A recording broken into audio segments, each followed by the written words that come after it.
Hi guys, today we are going to talk about Greeks these and option sensitivity measures. So we'll get started. So welcome to my channel. So coming to naked and covered options. So I'll explain what is naked and covered option. Naked option is occurs when one party sells a call option without owning the underlying asset. Covered option occurs when the underlying asset is with the party. So it happens in such a way that if a call option get exercised, we will have to the person who has bought the call option has a right to buy from us.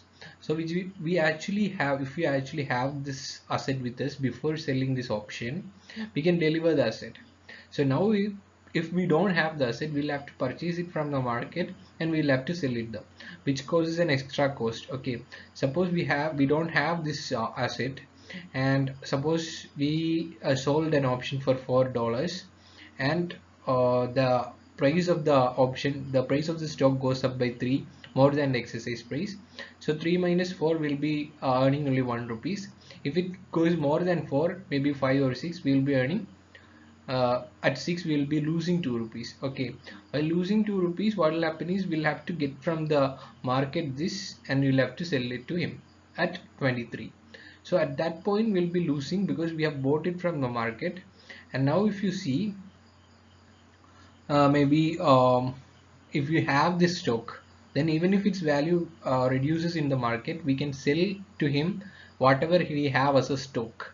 So that is a covered position, and naked position is one with which I have already explained to you, which has no stock, underlying stock available. So that's all for naked. And coming to stop loss strategy, the stop loss strategy deals with options. So the strategy is for option writers, not for option holders. Since option holders cost is already fixed, that is option premium, and for their profit they have unlimited profit. This is for a loss strategy. Stop loss strategies with call options are designed to limit the losses associated with short option positions. That's what I already explained to you.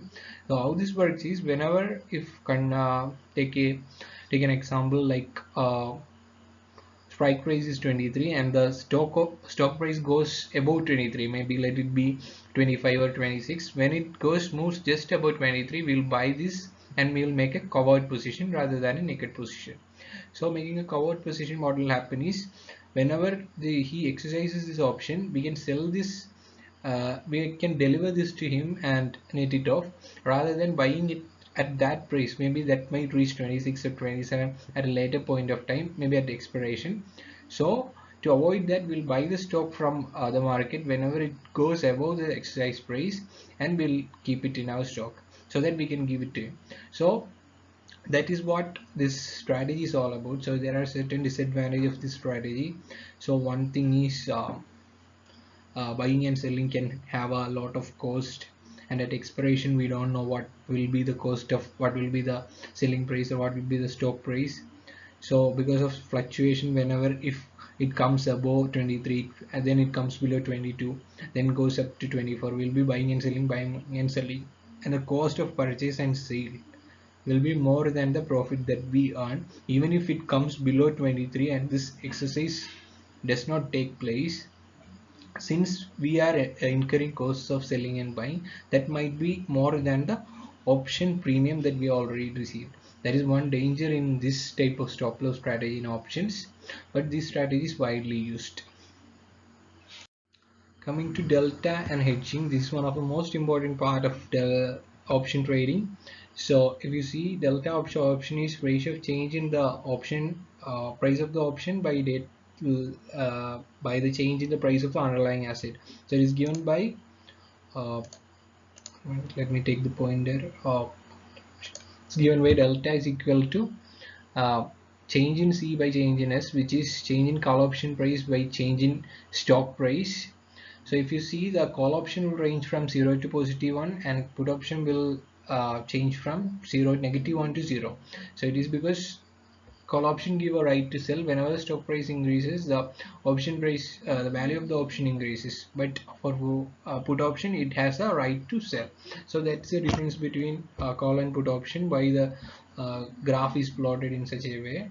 So it is the basic idea behind delta is change in option price, whichever option is. If it is put, we'll use delta P, and change in stock price.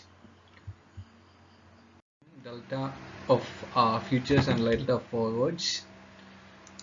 A call option which is equal to 0.6 means the price of call option on a stock will change approximately by 0.6 for 1% change in value of 6. So delta, as I have said earlier, it is equal to value of change in value of call divided by change in value of stock. So that's being explained here. Delta can be also calculated using ND1 formula of Black-Scholes Merton option model. So D1 is equal to ln into S divided by X plus RF plus sigma square divided by 2 into T divided by sigma multiplied by root T. So this is the formula used for D1, and we'll have to go to our table to find out ND1 value.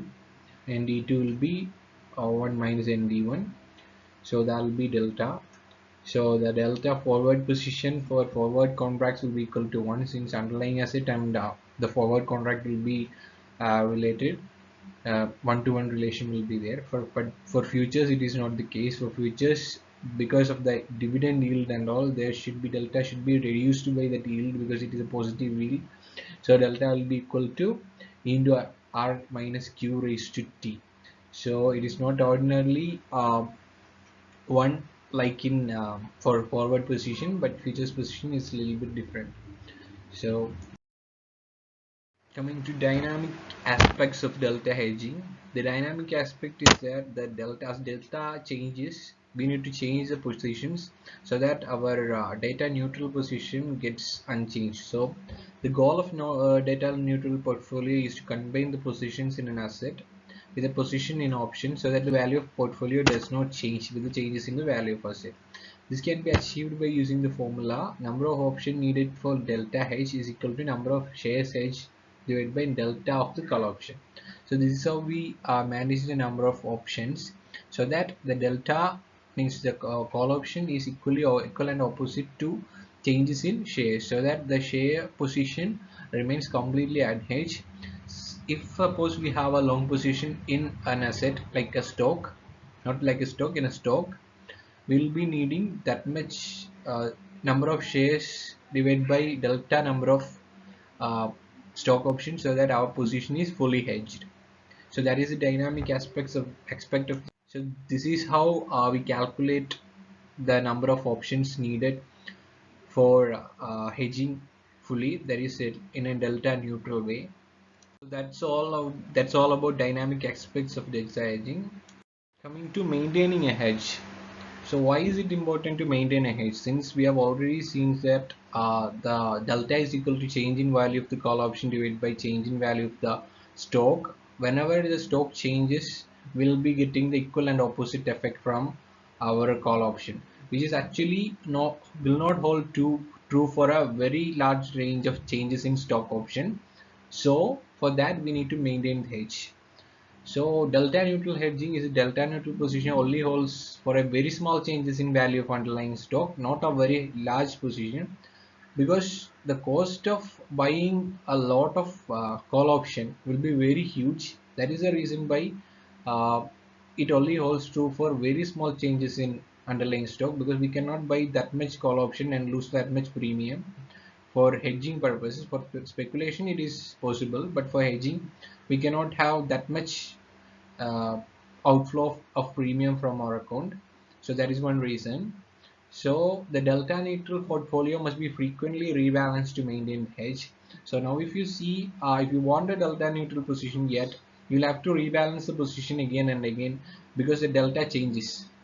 So continuously maintaining a delta neutral position is very costly. That is the part of with this maintaining the hedge that people are not into very much into option hedging, because it is very costly, because transaction cost, like as I have already explained to you, the transaction cost of options buying and selling is very high. So, and also the transaction and brokerage through which we will get these options will be high. So for either closing out position and selling additional contracts, so that will happen. So adjusting the hedge on a frequent basis is known as dynamic hedging. That's what maintaining a hedge actually means we'll have to sell and buy these options so that we can keep it hedged in a delta neutral position. So there is two other um, uh, what do you call definitions that you need to learn. One is static hedging, dynamic hedging, and other one is hedge and forget strategy. So static hedging is commonly known as hedge and forget strategy, where initially we set up a hedge, like the delta is say 0.6, we'll set up a hedge based on that, and then we'll forget about it.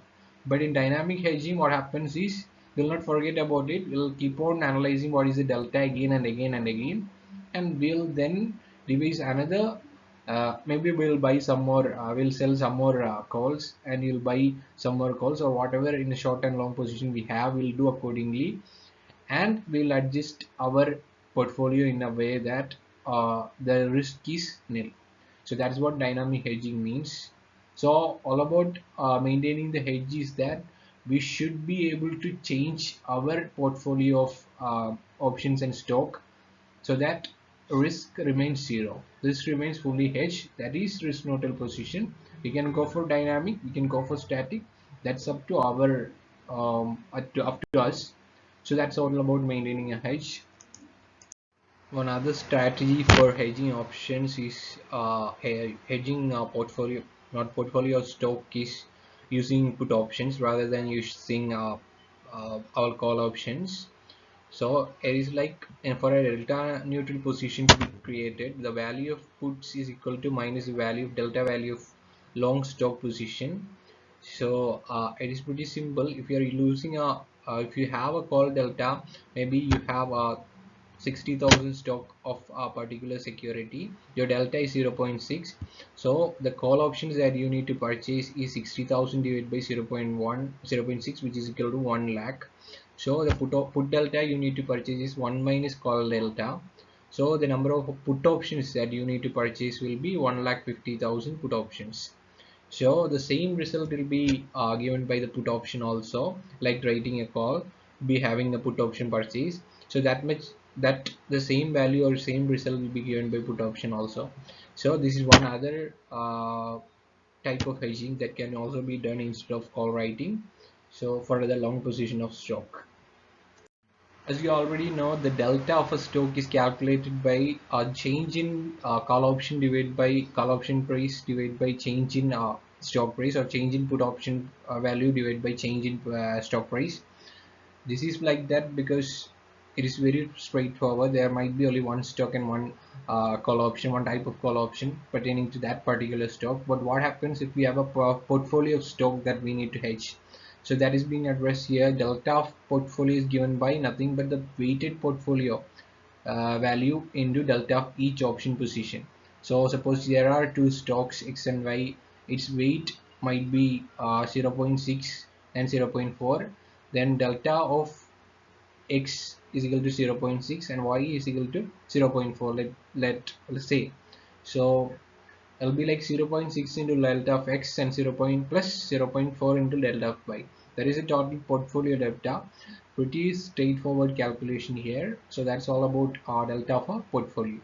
Coming to theta, theta is an option sensitivity measure. It measures the value of our call option or a put option to change in time. Value of change in value of call or put option to change in time. It is termed as time decay of an option. So it is theta is denoted by change in call price, delta C divided by delta T.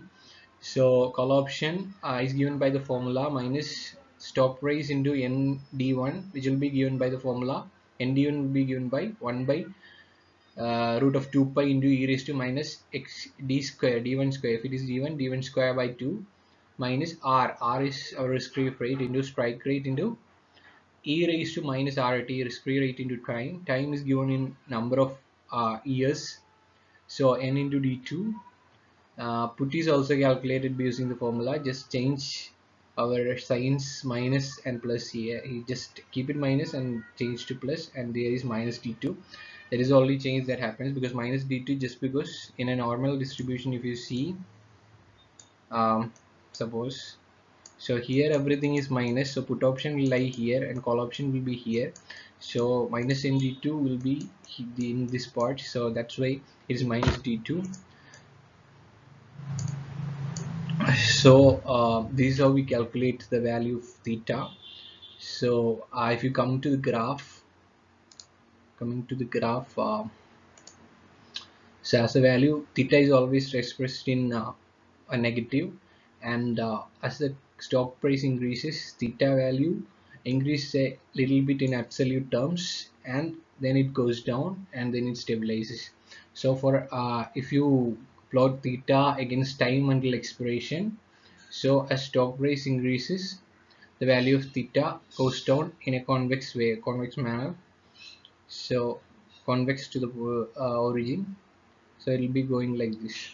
So this is how it works, theta works. This is the formula that we need to remember, so and apply. So let us take an example and explain how it works in actual sense. So suppose the stock price of XYZ is trading at 50, call option trades at XYZ price is 45, expiration 3 months, risk free rate 5%, standard deviation 12%, that is next like volatility. So determine the value of call option theta per trading day. Assume D1 is equal to 1.99 and D2 is equal to 1.93. So the normal probability tables, ND1 is 0.9767 and ND2 is 0.9732. So these things are given, and we don't need to calculate all these things. So N bar D1 will need to calculate. So 1 by root of 2 pi into e raised to that same formula, e raised to minus d1 by 2, which gives us 0.055, and the call option can be calculated using our formula S0 into n dash d1 into 0.12 divided by 2 into 0. That is t minus 0.05 into which is sigma, and 45 is the strike price. E raised to RT is a risk-free rate. This risk-free rate, and this risk-free rate into T. Time is 0.25 because it is in years, and 3 months is all needed. 3 by 12. If you see 3 by 12 is equal to 0.25. This is nothing but ND2. If you see here, one thing that we need to specifically remember is don't use nd1 here, because nd1 is not gay, it is n dash d1. nd1 will be uh, calculated while the same formula, using the same formula that we calculated our call option value. We'll use to calculate our call option value using Black-Scholes-Norton model. So same way they have calculated in given nd1 and nd2, but that is not the formula we used to calculate n dash d1. This is the formula we use. So n dash d1 is used here, but here it is nd2, so that needs to be taken care of, which gives 0 minus 2.49. so the thing is that this is for a total year, because we have converted our time into year 0.25. So bringing it back into number of days, we'll have to divide it by number of trading days, which is not 365 but 252, because number of trading days in a year is much lesser than the number of actual days, since the thing is that we will not be trading Saturdays, Sundays and holidays, etc. So 252 is assumed, and it is close to minus 0.00980. So always remember theta will be negatively. So that is one thing. So that's why we plot the graph in a negative manner. So that's how we calculate, that's what theta is. Coming to specific characteristics of theta, this has already been explained to you in previous slides, but let us check this out. So theta affects the value of put and call in a similar way. Time passes, most call and put will decrease in value, else equal. So that's what both of them does, because as I have shown you, the value of theta decreases, then it gets stabilized. So theta varies with changes in stock price as time passes, quite common. Theta is most pronounced when the option is at the money, and especially near to the expiration. So okay, correct. So that is being given in that what do you call that graph itself. Theta varies, values are usually negative, which means the value of the option decreases as it gets closest to the expiration. Quite common, whenever it gets closer to the expiration it will reduce, so it will be negative. So theta usually increases its absolute value as expiration approaches. Okay, so it is possible for a European put option. That's this point is explained to in that graph. Like, see, we have seen a convex. So this is how the time passes. This is how the time passes. So since the expiration, the value of theta will be high. So that's all. So is if it is possible for European put option that it is in the money to have positive theta value. So positive theta value is possible for a put option, since the first part of that equation can be more than the second part, because second part can of the equation can be more than the first part for the put option. That can be only explained if you do a problem in that using put option. The put value, if you see that equation of put, so the second part is positive and say first part is negative, the second part can be more than the first part. That's what being explained in the last point. So that's all the specific characters. Coming to gamma, gamma is represented by represents the change in delta of the option. It is a second derivative of call and stock prices. It is given by delta square c by delta is delta stock price square. So it is two times change. So first change is being given by d by our normal delta, and the second degree change is second differential is given by gamma. So calculation of gamma is given by the formula n dash d1, which is being calculated like we calculate it for the delta, and divide by stock option, not stock option, stock price into sigma into root of time. So we'll take an example and we'll try to understand what it is. So coming to an example, suppose stock of X price is trading at 50, X size price 45, 3 months period, risk-free rate 5%, standard deviation is 12 annualized. Determine the value of gamma and assume d1 is 1.91, d1 is 0.9767. So you need to understand that it is not n d1 that we are talking about, it is n dash d1. So n dash d1, the problem between means difference between n dash d1 and n d1 is that n dash d1 has a separate formula. So that formula is being used in here, and we will be able to find out using that formula in n dash d1, and the formula is gives a result like 0.055 for this specification. So if you take n dash d1 0.055 divided by s0 is 50 into 0.12, which is nothing but standard deviation into time t, because 3 months is equal to 3 by 12 0.125, which is 0.0183. So gamma actually represents change in the option delta. For one change in the price of the stock, the delta will change by 0.0183. So delta measures change in call option price as compared to change in stock price, and gamma measures change in delta as compared to stock price. So that's what gamma and delta means, and we'll move forward with certain specifications. So coming to relationship between gamma, delta, and stock price. So when the gamma is large, delta is changing rapidly. So you'll see the graph of it is like this. Our normal, it is a normal distribution graph, and in which if you see the change, if the gamma is going to be large gamma, then the delta will be changing rapidly, which is because since it denotes a change in delta, gamma denotes a change in delta. If gamma is said to be large, delta will be changing rapidly, and when gamma is small, delta changes slowly. So the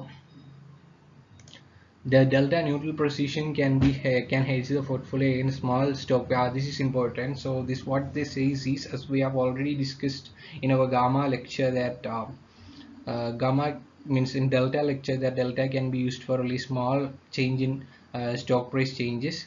So but this gamma can be used for not only for small changes but for large changes also. So it is not desirable to create a delta neutral position, but it is also desirable to create a gamma neutral position where the underlying stock is hedged using gamma. So underlying assets like forward contracts have zero gamma, since it has a linear payoff. The things which don't have a linear payoff, the linear payoff means having a direct sync with the underlying asset. When the asset value increases, the payoff also increases. The value of the underlying option or forward also increases. Here it may not be like that for call option and put option, because it works in a different graph. Like uh, if you see, let me explain.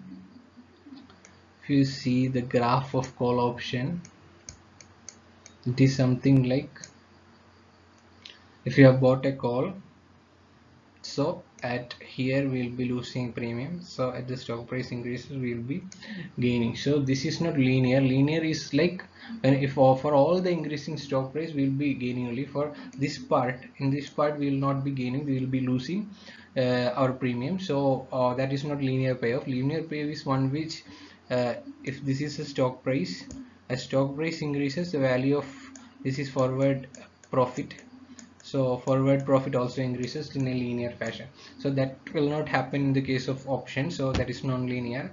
So specific relationship that determines the number of options that must be added to an existing portfolio, gamma neutral, is minus rp by rt. So not rp, this is gamma p by gamma t. So gamma is actually, this is gamma of portfolio and this is gamma of trade. So this is how we calculate. We'll take an example and we'll try to understand this. This is all about gamma. So that's how we calculate gamma and what is the relationship between gamma and delta, etc. Coming to that relationship between our gamma, theta and delta. So it is given by risk-free rate into price of the option is equal to theta, that is change in time, and that is time decay, plus delta, which is our first referential for change in option price by change in stock, delta into stock price into risk-free rate, plus 0.5 into sigma square, which is standard deviation square, into stock price square into gamma. So this is the relationship between all these things, this simple portion. Coming to Vega, Vega measures the sensitivity of option price changes to the volatility. Volatility means sigma, there is a standard deviation. So let me take the pointer. So Vega is equal to change in call price divided by change in our volatility. So for European calls, it is calculated by, for non-dividend paying, it is calculated by stock price into n dash d1 into root t. So root is time in years. So options are more sensitive when the volatility is at the money, deep at the out of the money, and deep in the money options have little sensitivity to changes in volatility. That is Vega is close to zero. That is being explained in this graph, as it is deep out of the money and deep in the money. That means stock price increases abruptly or stock price decreases. The Vega is almost zero. So when there is a fluctuation in the price, the Vega goes up and there is a spike in Vega here. So that is being explained here. So we'll explain this using an example. Let me take an example. So suppose the stock XYZ is trading at 50, exercise price 45, call option exercise price 45, expires in 3 months. So 3 by 12 0.25, risk free rate is 5% and standard deviation 12%.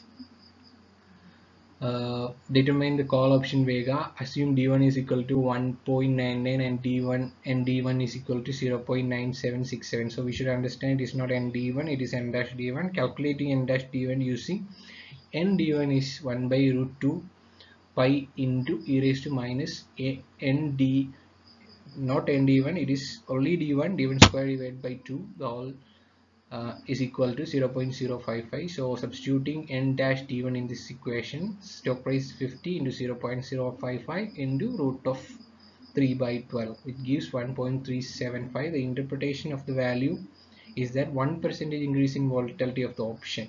The value of the option shall change approximately by 0.01 into 1.375. So that is a interpretation of this thing. So this is what we need to learn. What is the interpretation when 1% change in volatility happens? So the value of swap option will increase by how much percentage is the question. So that is 0.01, that is 1% into 1.375, that is the Vega, which gives 0.01375. So that's how we interpret Vega. So moving forward, so that's all in Vega here. So coming to raw means sensitivity, option sensitivity changes to risk-free rate, which is given by change in option value divided by change in our risk-free rate of interest. So One thing that should be kept in mind is that the change in risk-free rate will not affect much our equity prices. So large change in risk-free rate will not affect much the equity prices, because the market determines equity price in a very different manner. Risk-free rate has very less role in computing the market uh, rate of a market price of a equity. But for fixed income derivatives, it a very important factor, since risk-free rate goes down, the price of a fixed income derivatives might go up, so that value goes up. So that is how it is important for fixed income derivatives. So it is given by rho is equal to change in call price by change in interest for call rho. So for European calls on a non-dividend paying stock, rho is measured by rho call into is equal to strike price into time into e raised to minus risk-free rate into time into ND2. So put is equal to, we'll have to put minus in the place of D2, and we'll have to see it as negative. That is already changed. So this is how we calculate. We'll take an example and we'll try to explain.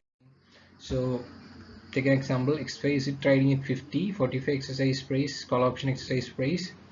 Risk-free rate 5%, SD is 12%, D2 is 1.93, and D2 is 0.9732.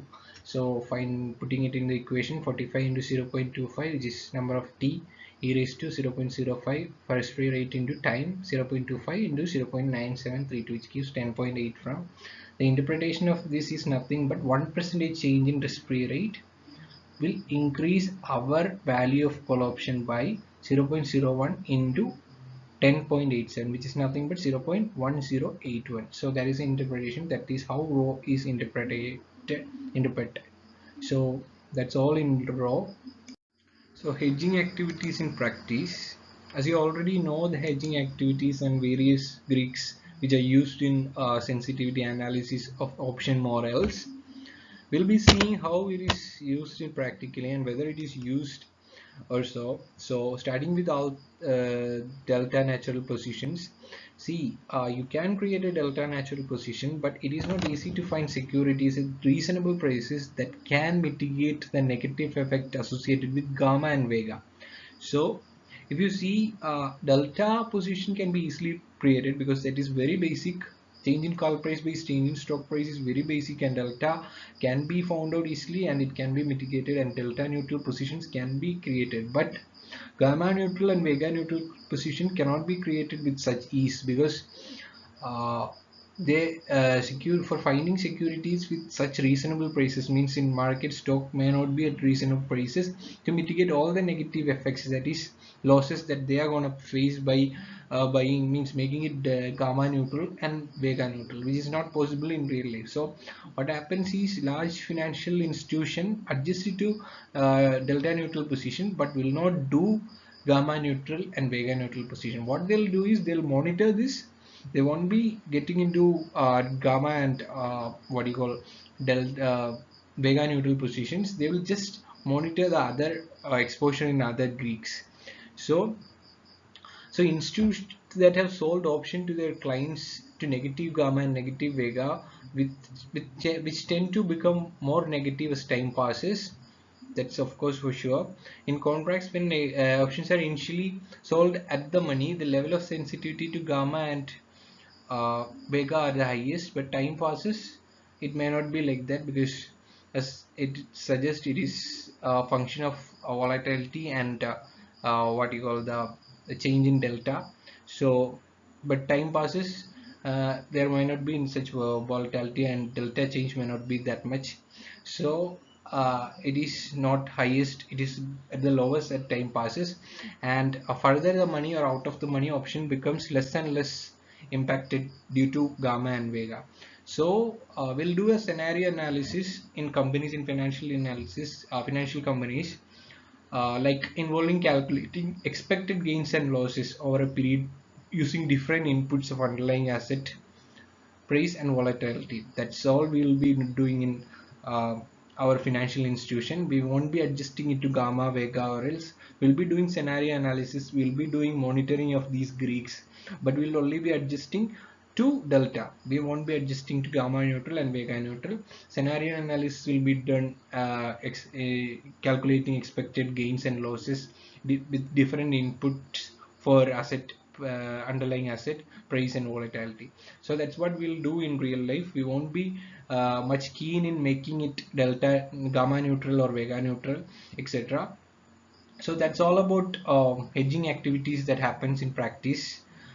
In For delta neutral method, we just have to see the change in call price and change in call value and change in stock price, which is very easy, and that is being adjusted in many financial institutions. So coming to portfolio insurance is nothing but insuring the portfolio. So if you have a long position and we want to insure that, we'll take a right to sell, which is nothing but a put option. So portfolio insurance is a combination of underlying instrument and either cash. Cash means so we'll have that much liquidity, or a derivative that generate a floor value in the sense cap value, which is our exercise, nothing but exercise price in put option in a portfolio even the market values decline. So okay, we'll have a right to sell at 23, say the market price is now 20. So or market price is now 20, we can sell at 23 to some person because we have already contracted with him. So while still allowing the upside potential that the even market value rises. If market value rises to 27, 28, 29, we can sell at the market. We won't exercise the option in that case. So an alternative of buying puts. The problem with puts is that we won't be getting puts for all the securities, and that won't be at reasonable price. So the position cannot be created reasonably. So we use synthetic put positions. Okay, synthetic put position is nothing but taking an index future contract, etc. So what we'll do is by selling index future contracts in equivalent amount proportion to portfolio dictated by the delta of the required put option. So the delta which is required by the put option, we will be selling the equivalent portion of equivalent futures contract so that we get a risk-free portfolio. So that's what we'll do for portfolio insurance. If put is not available, if put is available at the rate, what we'll do is we'll take a put option at a reasonable exercise price. So that's about portfolio insurance. So that's about. Hi guys, thanks for watching. If you like my video, like, share and subscribe. If you have any suggestion, comment. Thank you. Thanks for watching.